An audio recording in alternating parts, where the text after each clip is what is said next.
Pagkatapos ng aming mainit na pagniniig, nakaramdam kami pareho ng gutom. Nagulat ako nang bigla na lang niya akong binuhat na parang bagong kasal at lumabas na kami ng kwarto upang magpunta sa kusina para kumain. Nagulat pa ako nang makarating kami sa kusina dahil handang-handa na ang aming kakainin at lahat ng yun ay paborito ko pa. "Let's eat, honey." Magiliw niyang wika bago ako inupo. Nang maayos na niyang pagkakaupo ko, ay siya naman ang sumunod na umupo sa tabi ko na ikinanguso ko ng matulis. Napapansin ko kasi sa sarili kong pagiging childish ko nitong mga nakaraang araw. At ngayon nga, ang weird lang. Feeling ko nawawala na ako talaga sa sarili kong katinuan. "Why?" Malamig na tanong niya nang makita ang pagnguso ko at pagyuko. I want to sit in your lap." Mahina akong bulong. Naroroon din ang pag-aalangan na baka hindi niya nagustuhan ang pinagmumuryot ko. "Tsk, you're acting weird this past few days, honey." "Kakabahan na ba ako?" he said while guiding me to sit in his lap. "Kung wala ka lang partial amnesia, iisipin kong may motibo ka kaya nagiging sweet ka sa akin." Hindi ko alam kung biro yon, lalo na't seryosong-seryoso lamang ang mukha niya. Bigla tuloy akong kinabahan sa sinabi niya, lalo na't may laman yon. Feeling ko alam niya na wala talaga akong amnesia, pero totoo naman ang ipinapakita ko sa kanya. Hindi ko siya niloloko about sa nararamdaman ko ngayon. Lahat ng pinapakita at pinaparamdam ko sa kanya ay totoo. Walang halong pagpapanggap. Talaga? But no, wala akong motibo. Iiling-iling na sagot ko sa kanya. Niyakap naman niya ako ng mahigpit nang makita na naiiyak na naman ako. Shit! Bakit ba nagiging emosyonal ako? Napakaiyakin ko na. "Sana nga, honey. I trust you." Madiin niyang sambit bago ako ninakawan ng halik sa gilid ng labi ko at kinindatan ako. Nawala naman ako sa sarili ko sa ginawa niyang yon, lalo na at first time niya yung ginawa sa akin. "Say ah." Siya ulit, bago iniumang sa bibig ko ang kutsara na may lamang pagkain. Akmang isusubo ko pa lamang ito nang makaramdam naman ako ng biglang pagbaligtad ng sikmura ko. Kaya sa halip na isubo ko ito, ay hinawi ko na lamang ito. Rinig kong pagkalansing ng kutsarang nahulog at ang madiin na mura ni Bernard.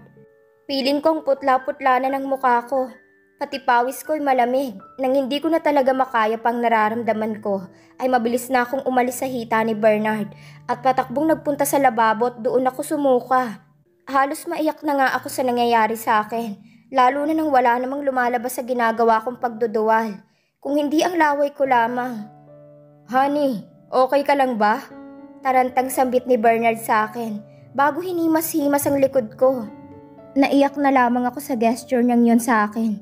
Piling ko mahal na mahal niya ako sa pag-aalalang ginagawa niya. "Honey, I'm so nervous. Tayo na ng ospital." Hindi mapakaling sabi niya habang paulit-ulit na hinihimas ang likod ko at hinahawi naman ang buhok kong tumatabing sa mukha ko. "No, I don't like. Just hug me, please," I said again bago tumulong ng tumulong mga luha sa mga mata ko. How I love this man so much, kahit masakit na. Renz, mahal na mahal kita." Umiiyak na bulong ko habang pinagmamasdan ko ang mukha niyang payapang natutulog. "I love you so damn much, honey. And I'm sorry." Patuloy ko pa. Hindi pa ako nakontento at marahan ko pang hinaplos ang buong mukha niya. Pinaglandas ko rin ang daliri ko sa bawat parte ng mukha niya upang kabisahin ito. Ang sakit, sobra. Isipin ko palang naiiwan ko siya para na akong hindi makahinga sa sobrang sakit ng nararamdaman ko. Napahawak pa ako sa bibig ko na magkatunog ang iyak ko at hindi ko na talaga makaya pa. Tumayo na ako sa pagkakaupo ko sa kama at akmang aalis na. Ngunit nagulat pa ako nang may humila bigla sa kamay ko. It's Bernard. Kaya halip na makaalis ay lalo pa akong nakalapit sa kanya. I'm here now sa ibabaw niya. Renz, hanas ko sa pangalan niya. Bago ko isinubsob ang mukha ko sa dibdib niya at doon umiyak ng umiyak. "Why? What's the problem? And why the hell are you crying?" Sunod-sunod na tanong niya sa akin habang hinahaplos ang likod ko. Napakapit na lang ako ng mahigpit sa laylayan ng damit niya sa mga tanong niya sa akin. "Honey," malamig na tawag niya. Hinila niya rin ako pataas sa katawan niya upang magpantay ang aming mga muka. Nang hindi ko itinaas ang muka ko, ay siya na ang kusang nagtaas nito. Are you hurt? Dadalhin na ba kita sa hospital? Taranta niyang wika nang makita ang luha ko. Umiling-iling ako sa sinabi niya bilang sagot. But hindi ko na siya pinatapos pa sa sinasabi niya dahil pinagtapat ko ng mga labi namin. Pinikit ko pa ang mga mata ko upang damhin ang ginagawa kong paghalik sa malambot at mapula niyang labi. Lahat ng emosyon na nararamdaman ko ay ibinuhos ko sa halik na iginagawad ko sa kanya. Bahagya pa akong nagdiwang nang maramdaman ko ang pagresponde niya sa mga halik ko. At mas lalo lang natulo ang luha sa nakapikit kong mga mata nang maramdaman ko ang pagmamahal sa halik na ipinaparamdam niya sa akin. Nagdilat lamang ako ng mata ko nang huminto na siya sa paghalik. I'm sorry, Renz. Wala sa sarili kong sambit. Nakita ko pang bahagyang pagdilim ng mukha niya sa sinabi ko. Para saan, honey? Balik na tanong niya. Sa lahat-lahat. I'm so sorry. Sagot ko. Nagulat pa ako nang bigla niya akong inalis sa ibabaw niya at inihiga ako sa tabi niya. Nakaramdam pa ako ng bahagyang takot nang makita kong biglang pagdilim ng mukha niya. Halatang nagpipigil ito ng galit base sa pagtaas-baba ng Adam's apple niya. May nasabi ba akong mali? I'll accept your damn sorry, but in one condition. Walang emosyong pabitin niyang sabi. Ano yun? Hirap na tanong ko. Don't leave me. He said na nagpawala ng kulay ng mukha ko. Tila nabingi ang tenga ko sa sinabi niya. What? Lumabas bigla sa bibig ko. Hindi ba pwedeng iba na lang? Huwag na yung sinabi niya. Wala naman akong makuhang isagot sa kondisyon niya. Lalo na ngayon na handa na ako sa pag-alis ko. Mahirap ba ang kondisyon ko, honey? At hirap na hirap kang sumagot? No, just enough. Huwag mo nang ituloy dahil baka masaktan lang ulit ako. Mahina lang ang pagkakasabi niya sa huling sinabi niya. Pero sapat na yun upang marinig ko siya. He's hurt. Nasasaktan din siya. Pero bakit? Nabigla pa ako ng padabog na umupo ito sa kama at inis na hinawakan ang buhok ko upang guluhin. Renz. Damn it, bakit? Ano bang kasalanan ang nagawa ko sa'yo at bakit ginaganito mo ako? Pinabaliw mo ako, honey. Hindi ka ba kontento sa ginawa niyo sa akin dati? Inis na sigaw niya sa akin. Hinarap niya rin ako at sapilitang iniupo sa tapat niya at inalog-alog ang balikat ko. Don't cry. Dahil kanina pa ako naiinis sa kaiiyak mo ng walang dahilan. I know na nagsinungaling ako sa'yo. Pero dammit, masisisi mo ba ako sa ginawa mo kung ikaw mismong nagtulak sa akin para gawin yon? Galit na patuloy niya habang patuloy pa rin ang pag-alog sa katawan ko. Ren, don't call my name. I hate it. Nang dahil sa ginawa mo, nagkandaletse-letse ang buhay ko. Nang dahil sa pustahan na yan, nasira ako. Sirang-sira, honey. Lintik lang ang walang gante, honey. So don't leave me. Kung ayaw mo magdusa kasama ng mga kaibigan mong pinagpustahan ako, hindi ako titigil hanggat hindi sila napupunta sa impyerno. Bakit? Sa kanila ka nagagalit? Hindi ko maiwasang tanong. Nalilito kasi ako sa sinasabi niya at sa matinding galit na nararamdaman niya sa mga kagangmate ko dati. Parang OA kasi ang dating ng galit niya. Lalo na't nakipag-break lamang naman ako sa kanya.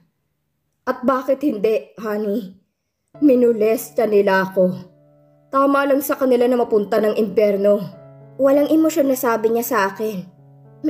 Minulestya? What do you mean? Nangihinang anas ko. Hindi ko kasi maintindihan ang sinasabi niya. Hindi ko masundan. Amnesia? Okay, ipapaalala ko sa'yo. Baka sakaling mabago kontakbo ng utak mo. He said again. Kinuha niya din ang cellphone niya na nakalagay sa side table ng kama. At may kinalikot siya doon. Maya-maya pa'y inilapit niya ito sa akin. At may pinakita siyang video kung saan siya ang naroroon. At halos hindi ko na ito tingnan dahil sa sobrang pagkaawa ko sa kanya. Napayuko na lamang ako ng ulo nang hindi ko na makaya itong panoorin. Napahagulgol na rin ako ng iyak. Ngunit saglit lang yon. Dahil muling iniangat niya ang mukha ko at pinapanood ulit sa akin ang video.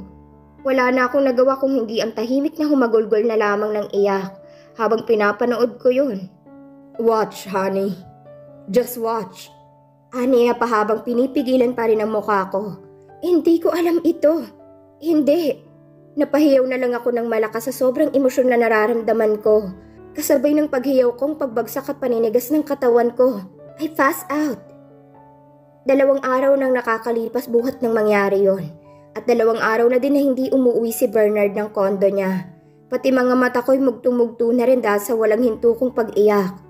Hanggang ngayon kasi hindi pa rin ako makapaniwala na nangyari yun sa kanya. Kaya pala sagad na sagad ang galit niya sa akin. May pinaguhugutan pala siya. Akala niya siguro isa ako sa pasimuno ng mga nangyaring yun sa kanya. Pero hindi. Hindi ko alam yun. Wala akong alam talaga. Saka hindi ko yung kayang gawin sa kanya. Lalo na't mahal na mahal ko siya. Sobra-sobra. Kaya nga hindi ko matanggap na nangyari yun sa kanya. Tuwing naiisip ko yung pinapanood niya sa akin na yon, hindi ko mapigilan ng dumuwal. I can't believe it. Mas masahol pa sa baboy ang ginawa nila kay Bernard. Shit! Hindi ko matanggap na ginawa nila yon. Napapikit na lamang ako ng mariin nang makaramdam ako ng matinding galit sa mga gumawa nun sa asawa ko. Halos bumaon na rin ang kuko ko sa palad ko dahil sa higpit ng pagkakakuyom ko roon. Alam niya. Siya pa na best friend ko. Bakit niya itinago yun sa akin? Bakit? I know na isa siya sa mga naroon. Kitang-kita ko siya. Kahit nakamaskarang kalahati ng mukha niya, alam ko na siya yon. May Bessie. Si Madison. Sana lang may maganda siyang paliwanag na sasabihin sa akin. Dahil kung wala, humanda na siya. Dahil kahit kaibigan ko pa siya, kayang-kaya ko siyang sirain. I hate liar people. Kahit napakabigat ng pakiramdam ko, naligo pa rin ako at gumayak upang puntahan si Madison. Hindi na nga ako nagpaalam sa nagbabantay sa akin dahil sa kakaapura ko. Basta paglabas ko ng kwarto ko'y dumiretso na agad ako palabas ng kondo. Yup, simula nang magising ako sa pagkakahimatay ko, ay narito na siya. Sa kanya daw ako binili ng asawa ko. Nang makarating ako sa labas ay sumakay na agad ako ng taksing nakahinto sa gilid ng parking lot at nagpahatid agad sa bahay ng kaibigan ko. Hindi ako mapakali. Kinakabahan na rin ako. Pakiramdam ko ay may mangyayaring hindi maganda ngayon.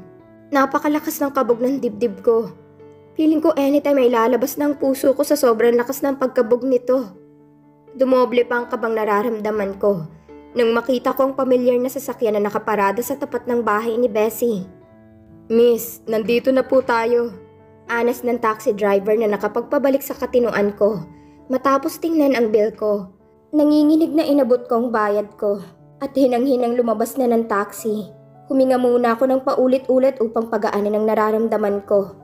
Nang makabawi na ako ng kaunting lakas, ay dahan-dahan na ako naglakad papasok ng bahay na inuupahan namin. Bahagya pa akong napahinto sa paglalakad ko nang makaramdam ako ng bahagyang sakit sa pusonan ko. Nang medyo maalis na ito, ay muli na ako naglakad at dahan-dahan nang tumapat sa pintuan. Nang makabuelo na ako ay dahan-dahan ko nang pinihit ang pintuan ng inuupahan naming bahay. Nagulat pa ako nang hindi yun nakalak, kaya malaya akong nabuksan yon. Nang makita ko na walang tao ay naglakas loob na akong pumasok sa loob ng bahay. Tutal isa rin naman ako sa may-ari nito. Nang makarating na ako sa may hagdanan ay kinakabahang umakyat na ako pataas. Saktong pagtapat ko ng kwarto niya, nang makarinig ako ng mumunting ungol mula sa loob niyon.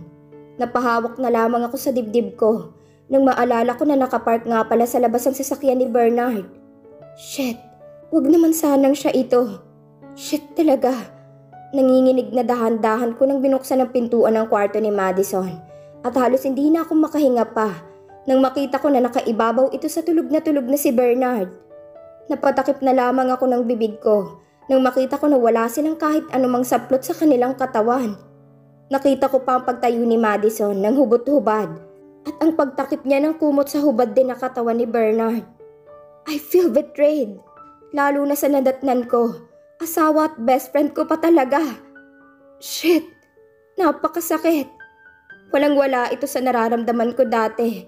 Parang unti-unting tinutusok ang puso ko sa nakikita ko. Hindi ako makahinga. Napakuyom na lang ang kamay ko ng mahigpit nang makita ko na tumingin ang demonyo kong kaibigan sa pintuan. Kung nasaan ako ngayon. Napasinghap na lamang ako sa kinatatayuan ko nang umisi pa ito kung nasaan ako. Alam niya na pupunta ako ngayon dito. Shit! Sino ka ba talaga, Madison Adi? Hindi ko alam kung anong gagawin ko. Tila napako na yata ang paa ko sa lugar na kinatatayuan ko ngayon. Ni hindi man lang siya nahiya nang makita ko. Bagkos taas na upa siyang naglakad papunta sa gawi ko. And for Pete's sake, hindi man lang siya nag-abalang takpan ng makasalanan niyang katawan. Hi! Ngisi niya nang makalapit siya sa tabi ko. Ang pagkatulala ko kanina ay napalitan ng hindi matawarang galit para sa babaeng kaharap ko ngayon. Ang babaeng pinagkatiwalaan ko ng buong buo. Minahal at itinuring na isang kapatid. Isa pala siyang ahas. Malandi. Hindi ko alam kung bakit.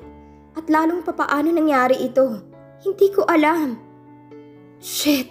Madiin na mura ko nang maramdaman ko ang pagsayad ng basa niyang labi sa pisngi ko. What the heck? Sa sobrang pandidiri ko sa halik niya sa akin, ay naitulak ko siya ng malakas sanhi ng pagbagsak niya sa sahig. Nakita ko pa ang pagngiwi niya dahil sa ginawa ko. Pero sa halip na mag-alalay, dinuraan ko pa siya malapit sa makasalahanang parte ng katawan niya. Bitch! Madiin ko pa nasabi. Bahagya pa akong natigilan nang makita kong sakit na bumalatay sa mukha niya, na binaliwala ko din kaagad. Nangisihan niya ulit ako. Bessie, ang sarap ng asawa mo. Nakayuko niya pang sambit, kaya hindi ko nakita ang makasalanan niyang pagmumuka. Sa sobrang gigil ko'y sinabunutan ko na siya. Alam ko na masakit ang ginagawa kong pagsabunot sa kanya. Pero wala akong pakialam dahil galit na galit ako. Hindi ko na nga rin pinagtakhan kung bakit hindi siya lumalaban. Basta ako, patuloy lang sa pagsabunot sa buhok niya. Nang magsawa ako sa pagsabunot sa kanya, ay kung ano-ano pang masasakit na salita ang pinagsasabi ko sa kanya. Tumigil lamang ako nang makaramdam ako ng matinding sakit sa pusonan ko, patungo sa pagkababae ko. Namumut lang napahawak na lamang ako sa pader, malapit sa tabi ko.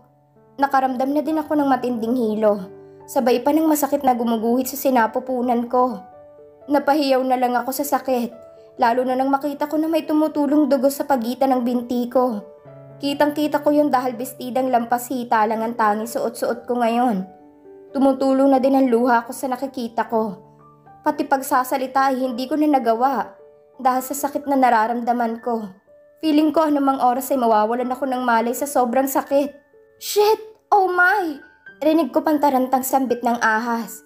Cupcake! Biglang sulpot naman ni Joshua kaya sa halip na bumagsak ako sa sahig, ay sa dibdib niya ako napunta. Niyakap din niya ako ng buong higpit bago ako binuhat. Please, help me and my baby. Hinang-hina akong bulong at pakiusap sa kanya. Madison, anong ginawa mo? Shit, magbihis ka na at tulungan mo akong dalhin siya sa hospital. Galit na bulyaw niya sa ahas. Pinigilan ko naman siya sa akmapan niyang pagsasalita. No, don't.